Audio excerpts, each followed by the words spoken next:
The rain poured heavily on the streets of Seoul, washing away the noise of the city into a symphony of thunder and neon lights. Blessing Akying, a young Kenyan nurse working the night shift at Seoul General Hospital, rushed through the empty streets after missing her last bus. Her umbrella was broken, her shoes soaked, and her phone battery nearly dead. She turned into a quiet alley shortcut, a mistake that would change her life forever. Ahead, 2 black cars were parked. A group of men stood in the rain, arguing. In the middle of them was a man, tall, bleeding, struggling to stand. Before she could think, one of the men pulled out a gun. Blessing's instincts took over. She grabbed a metal pipe from the ground and shouted, "Yeah, leave him alone." The men turned in surprise, just enough time for her to swing the pipe and hit one attacker across the head. The shot fired into the air. The bleeding man used the distraction to grab her wrist. "Run!" he hissed. They fled into the shadows together. Inside an abandoned warehouse nearby, Blessing tore part of her uniform to bandage the stranger's wound. His breathing was shallow, but his eyes, sharp and cold, followed her every move. "Who are you?" she asked, pressing on the bleeding shoulder. "Huan. Jang Huan." Her eyes widened. Jang Huan, the CEO of Jangtech Industries, the youngest billionaire in South Korea. She had seen his face countless times on news screens in the hospital lobby. "You're lucky I came when I did," she muttered, focusing on the wound. He gave a faint smile. "You call running into armed men luck? Maybe. Or fate." He stared at her. A woman with soaked curls, trembling hands, and eyes full of defiance. A nurse from another world who didn't fear blood or danger. The next day, Blessing returned to her apartment. She thought it was all over, just another crazy night. But when she arrived at work, black-suited men were waiting outside the hospital. Her heart froze. They weren't police. Their cold gazes followed her every step. That evening, a message slipped under her door. "Stay away from Jang Huan, or you disappear next." That was when she realized the truth. The men from that night weren't random criminals. They were from Jang Taehyun, Huan's older brother, a ruthless mafia boss who wanted the CEO dead to take over the company.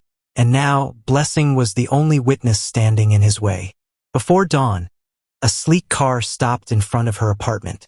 The door opened, Huan himself stepped out. "Pack your things," he said firmly. "You're not safe here."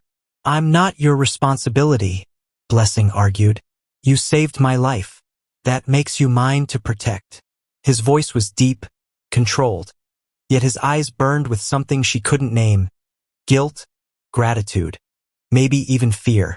Reluctantly, she followed him to his private penthouse. A world of glass, silence, and security cameras.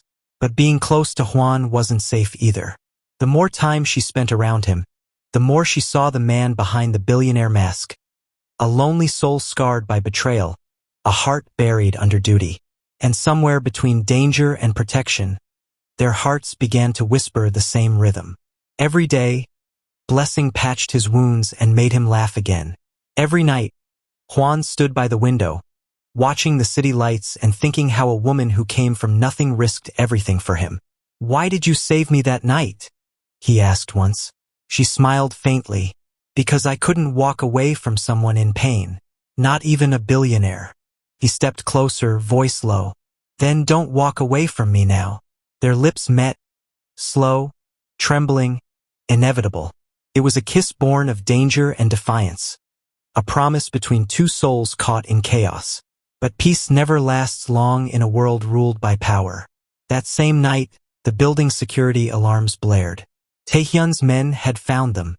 Gunfire shattered the silence. Huan grabbed Blessing's hand, pulling her toward the emergency stairwell. But when a bullet grazed his side, Blessing turned, fearless once again. She grabbed a fallen guard's taser and faced the men alone. "You'll have to go through me first," she shouted. Even the Mafia hesitated. There was something in her eyes, that fearless Kenyan fire that burned brighter than their guns. Moments later, police sirens echoed. Huan's loyal security arrived, forcing the Mafia to retreat. When it was over, Huan held Blessing tightly against his chest. You saved me twice now. She smiled weakly, resting her head on his shoulder. Maybe I was meant to. Months later, after Taehyun's arrest, the city calmed. Blessing returned to nursing, but this time, her life was different. Hwan never left her side. He would walk her to work, wait in the hospital cafe, and sometimes bring her flowers that made her coworkers blush. In interviews, when reporters asked Hwan about the woman beside him, he always said the same thing.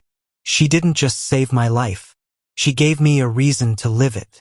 And Blessing, the fearless Kenyan who faced a mafia for love, finally found her peace, not in safety, but in the arms of the man whose heart she had healed. The months that followed the chaos were quiet, almost too quiet. Blessing and Hwan had fallen into a rhythm that only love could create. Every morning, she woke up to the scent of freshly brewed coffee and the soft melody of Hwan playing the piano, something he did only for her. He would pause when she appeared, his eyes lighting up in a way that melted her every time. Morning sunshine, he'd whisper, pulling her into his arms. She'd laugh softly. You're starting to sound Kenyan now, and you're starting to own my heart. He'd reply with that rare, boyish grin that no business meeting or billionaire mask could hide. They'd share coffee in silence, a silence that spoke of safety, of two souls who had survived the storm and found a home in each other. But love was never simple in their world. The media began to whisper, the fearless Kenyan nurse and the cold Korean billionaire.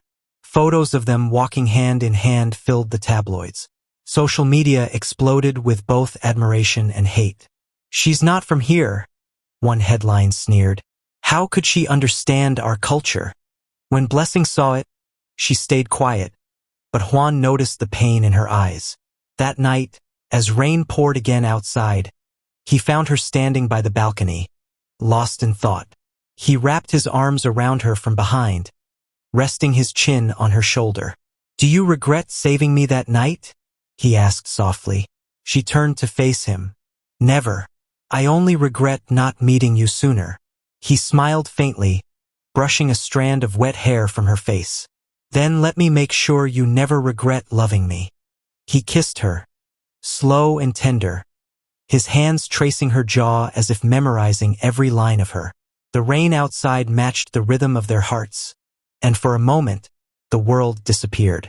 Weeks later, Hwan took Blessing to his late mother's garden, a place he had never shared with anyone. The cherry blossoms had begun to bloom, their petals falling like pink snow. She gasped softly, "It's beautiful." He knelt down beside the old fountain, pulling a small velvet box from his coat. "Blessing," he said, voice trembling. "You walked into my world with nothing but courage, and somehow you filled every empty space in my heart. You're my peace, my reason, my home. Will you marry me?" Tears glistened in her eyes. She nodded, unable to speak, her voice breaking through the emotion. "Yes, Hwan, 1,000 times. Yes." He slipped the ring onto her finger, a simple diamond surrounded by a band engraved with both their initials. Then he stood, cupped her face gently, and kissed her beneath the falling blossoms. The wind carried her whisper, "Forever," and his reply came just as softly, "Always." Their wedding was small, private, just close friends, a few business partners, and a handful of nurses who had become Blessing's family. She wore a white silk dress with subtle African beadwork along the neckline, a tribute to her roots. Hwan wore a black tuxedo and a traditional Kenyan bracelet she had given him. When she walked down the aisle, his eyes filled with tears. "You look like everything I've ever prayed for," he said when she reached him. "And you," she smiled through her veil, "look like the answer." As they exchanged vows, the sun broke through the clouds, lighting the ceremony with gold. When they kissed, the applause was drowned by the pounding of their hearts. Two souls from different worlds now bound by one love. They escaped to Jeju Island for their honeymoon, far from the cameras and noise. In the mornings, they'd walk barefoot along the beach, the sea breeze playing with Blessing's hair as Hwan held her hand tightly, afraid to let go. In the evenings, they'd sit by the fire, wrapped in each other's arms, speaking of dreams. "I want to build a hospital in Kenya," Blessing said one night, her head resting on his chest. A place for women who can't afford care. Juan smiled, kissing her forehead. Then we'll build it together, and name it after you. The fearless nurse who saved a billionaire's life. She laughed, brushing her hand over his heart. No, after us. The love that defied everything. He leaned down, kissing her deeply, whispering against her lips, "My blessing, my heartbeat." Years later, a new hospital stood tall in Nairobi. The Juan and Blessing Foundation for Hope. At its grand opening, Juan stood beside his wife, holding their little daughter. A mix of Kenya's warmth and Korea's grace. When reporters asked what inspired it all, Blessing smiled and said simply, "Fear didn't save him. Love did." And as Juan kissed her forehead before the flashing cameras, everyone watching could see it. The fearless young Kenyan, who once saved a stranger in the rain, had now saved his heart forever. 3 years after their wedding, the Jeju sunrise painted soft light across the glass windows of their seaside home. Inside, soft laughter filled the air. "Appa! Amma!" A tiny voice shouted as their little daughter, Era, ran across the living room in her pink pajamas. Blessing, dressed in a white robe, scooped her up and kissed her cheek. "Era, you're supposed to be sleeping." "But Daddy promised pancakes," the little girl said, giggling. From the kitchen, Juan turned, flour on his cheek, holding a bowl of batter. "You see, Blessing, my girls don't sleep when there's love and pancakes." Blessing laughed, her eyes glowing with that same spark that had once faced down a mafia. "You spoil her, Juan. And her mother too," he said softly, setting the bowl down and walking toward her. His hands found her waist. Hers rested on his chest. The air between them warmed with that familiar, unspoken magic. "Still fearless?" he whispered. "Always," she smiled, lifting her lips to meet him. The kiss was gentle, slow, the kind that carried every memory they had survived together. And somewhere between that kiss and Era's giggles, love felt new again. That evening, after putting Era to bed, Blessing and Juan sat outside beneath the stars. The sea breeze brushed through her braids as she rested her head on his shoulder. "Have you ever thought about that night?" she asked quietly. "The one where you hit a man with a metal pipe to save me?" he teased. She laughed, hitting his arm lightly. "Yes, that one." He turned serious then. "Every night. Because if fate had made you take another road, I wouldn't have survived. You didn't just save me, Blessing. You gave me the courage to live again." Her heart melted. "And you gave me the courage to love without fear." He tilted her chin up gently. "Then let's never stop." Their lips met again. The moon their only witness, the waves whispering like a lullaby. It wasn't passion born of danger anymore. It was love, deep, patient, eternal. A year later, Juan surprised Blessing with a quiet renewal ceremony on Jeju's cliffs. Just them, the ocean, and their daughter sprinkling petals. Blessing wore a flowing cream dress, barefoot on the grass. Juan stood before her in a white shirt, sleeves rolled up, eyes soft with emotion. He held her hands. "Blessing aching Jang, I fell in love with you the moment you faced death and didn't flinch. But I stay in love with you every day you face life, and still smile." Her eyes glistened. "Jang Juan, you showed me that love doesn't need to be perfect, just brave. And with you, I found my forever." They sealed their vows with a kiss as Era clapped, laughing. "Again, Daddy, again." Juan grinned, pulling Blessing close. "You heard her. One more kiss." And so they kissed again, laughter mingling with the sound of waves below. Months later, Blessing and Juan returned to Kenya to expand their hospital project. Under the vast African sky, Juan watched Blessing speak to nurses and mothers in Swahili, her voice full of passion. He was captivated, not by her beauty, but by her strength, her grace, her heart. When she finished, he walked up behind her, wrapping his arms around her waist. "You belong here," he whispered. She smiled. "No, Juan. We belong wherever love leads us." He kissed her temple. "Then I'll follow you to the ends of the world." Their daughter ran between them, holding a wildflower. Appa, for Amma. Blessing knelt, taking the flower, her eyes misting. Thank you, my little angel. Juan looked at them both, his wife and daughter, his whole universe, and he knew then that he didn't just survive for Blessing. He lived because of her. Years later, an old photograph sat in the Seoul Museum of Philanthropy.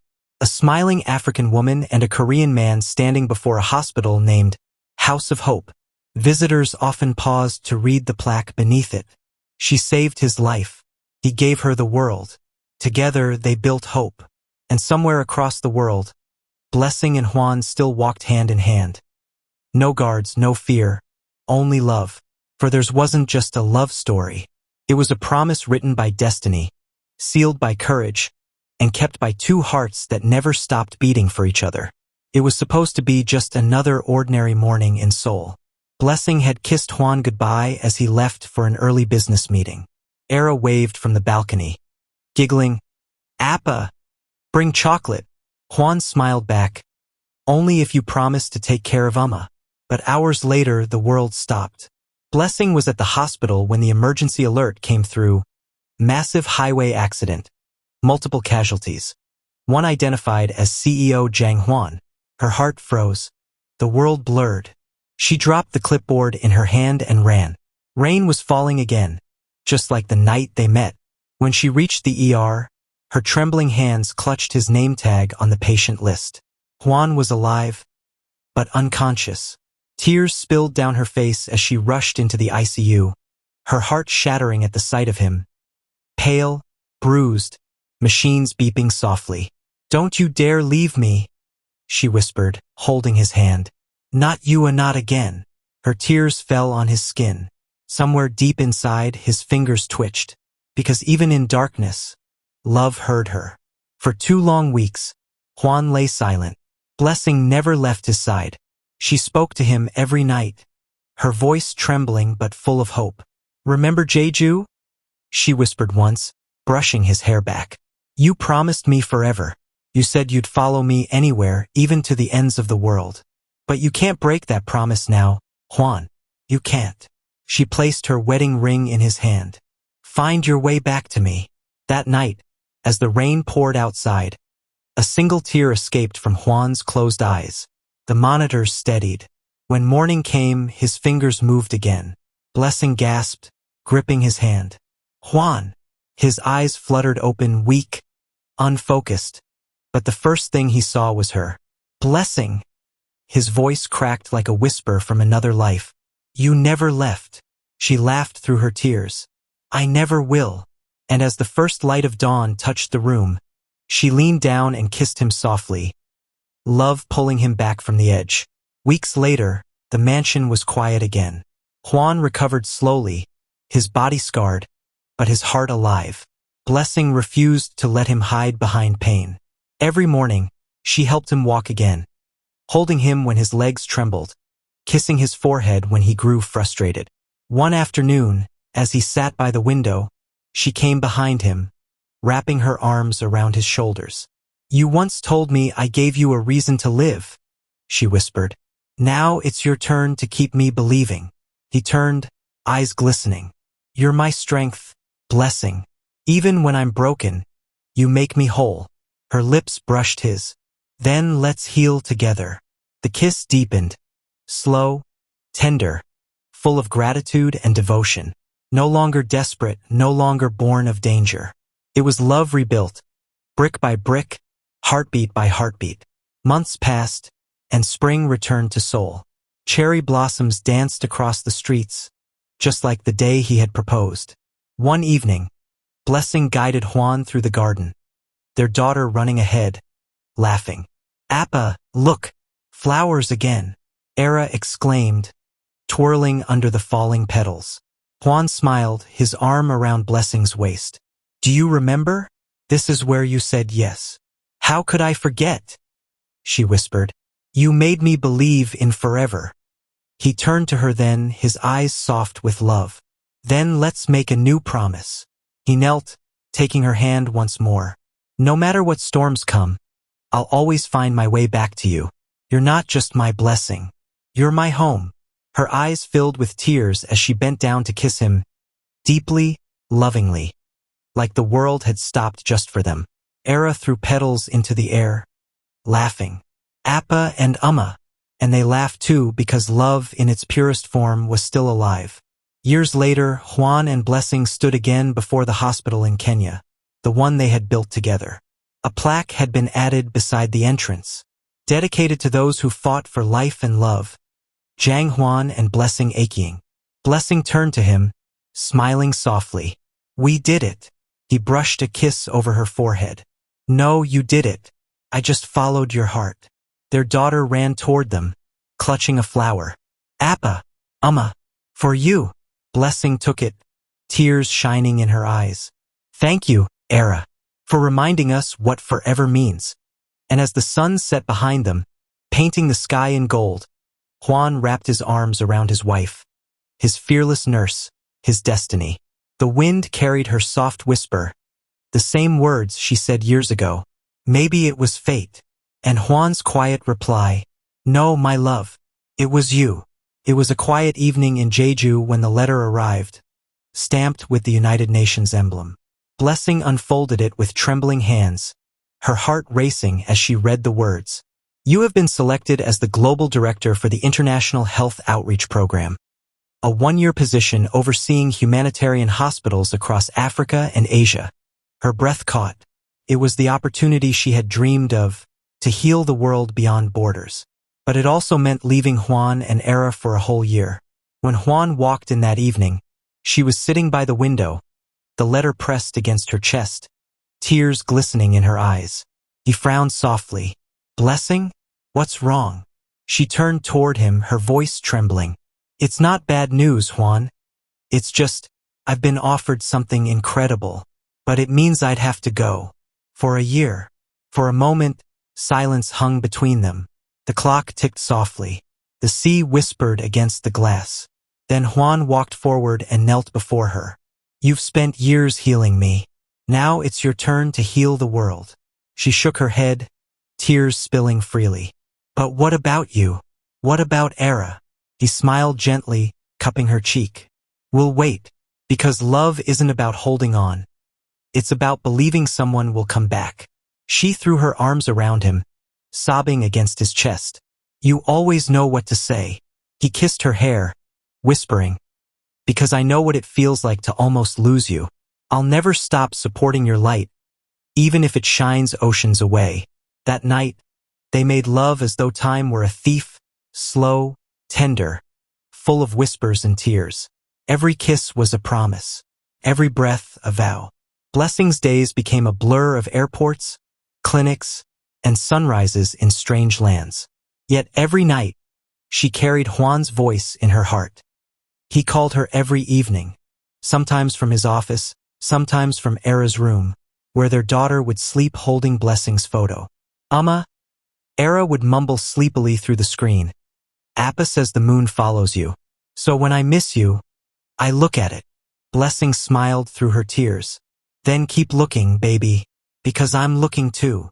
After the call, she'd sit by her hotel window, watching that same moon, the same light shining over both their worlds. And every night, before she closed her eyes, she whispered, "Good night, my love, my heartbeat." One night, back in Seoul, Juan sat by the piano she used to listen to every morning. The house felt empty, her laughter replaced by silence. He picked up a pen and began to write, "My dearest Blessing, there are nights when I wake up and reach for you, only to find the space beside me cold. But then I remember your words, that love is not measured by distance but by devotion. You're miles away, but I feel you in every breath, every heartbeat. Era still draws you every day, stick figures with curly hair and bright smiles. She says she wants to be a nurse like her Amma. I can't wait for the day I'll see you walk through that door again.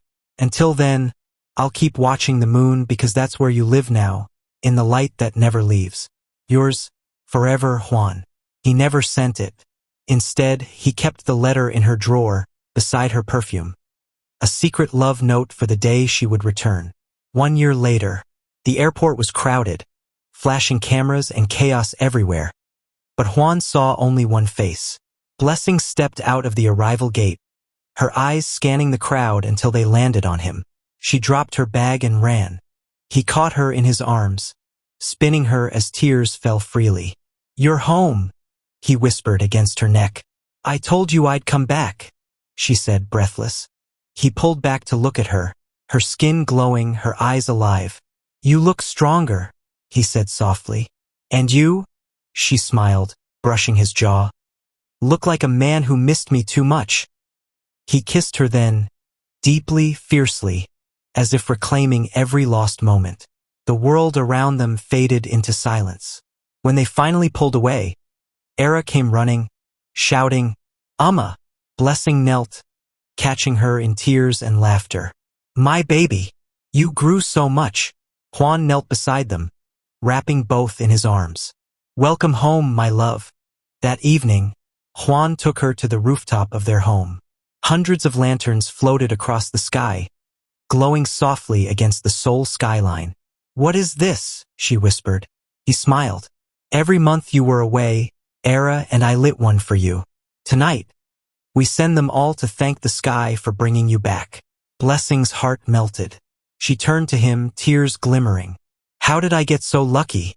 He took her hands. "You weren't lucky. You were destined." Then, as soft music played, they danced beneath the floating lights, her head against his chest, his heartbeat steady and sure. When he lifted her chin, his voice was barely a whisper. "Marry me again, Blessing. Not because we have to, but because I want to fall in love with you. Every lifetime." She smiled through her tears. "Yes, Juan. 1,000 times yes." He kissed her as the stars above flickered like candles. A love rekindled, reborn, infinite. Years later, Blessing often told their story at conferences.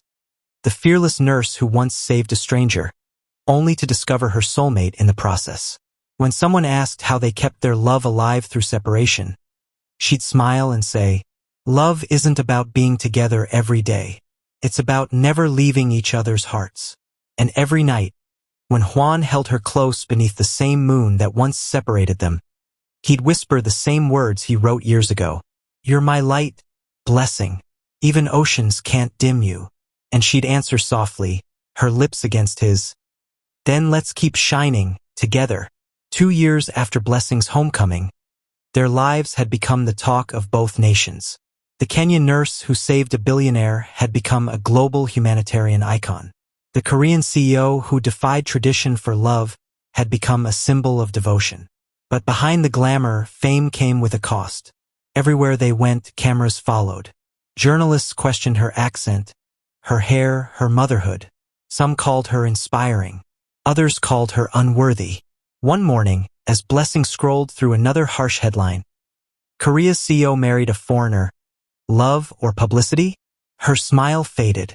Juan noticed immediately. He took the phone from her hand and set it aside. "Don't read them," he said softly. "They don't know us." She tried to smile. "Sometimes I wish we could disappear. Just you, me, and Era. No flashing lights." He stepped closer, fingers brushing her cheek. "Then let's disappear, even if it's just for one night." That weekend, Juan fulfilled his promise. He took her to a hidden retreat in the Korean mountains, a small wooden cabin surrounded by pine and silence. Blessing breathed in the crisp air and laughed freely for the first time in months. "No cameras." "None," Juan said, grinning. "Just us." That night, the world outside vanished. They sat by a crackling fire, sipping tea, watching snow fall outside the window. "Do you remember the night we met?" Blessing whispered. He smiled, eyes soft. "You mean the night you tried to fight the Mafia with a metal pipe?" She giggled. "You make it sound like I'm crazy." "You were fearless," he said, brushing a stray curl from her forehead. "Still are." She looked up at him then, the firelight dancing in her eyes. "And you're still the man I can't stop falling for." Juan leaned closer, his voice low, rough with emotion. "Then fall again." Their lips met, slow at first, then deep, hungry, desperate to erase time. Her hands tangled in his hair. His fingers traced the outline of her back, memorizing her all over again. When he lifted her into his arms, the firelight glowed across their skin. Two souls who had fought every storm and still found warmth in each other. That night, the mountains heard the sound of love. Quiet, tender, eternal. Morning came soft and golden. Blessing woke to the smell of coffee and the sound of Juan humming by the window. He turned as she stirred. "Good morning, my heartbeat." She smiled sleepily. "You still call me that?" "Always," he said, walking over with a cup. "Because that's what you are." They spent the day walking hand in hand through the snow, their laughter echoing through the trees.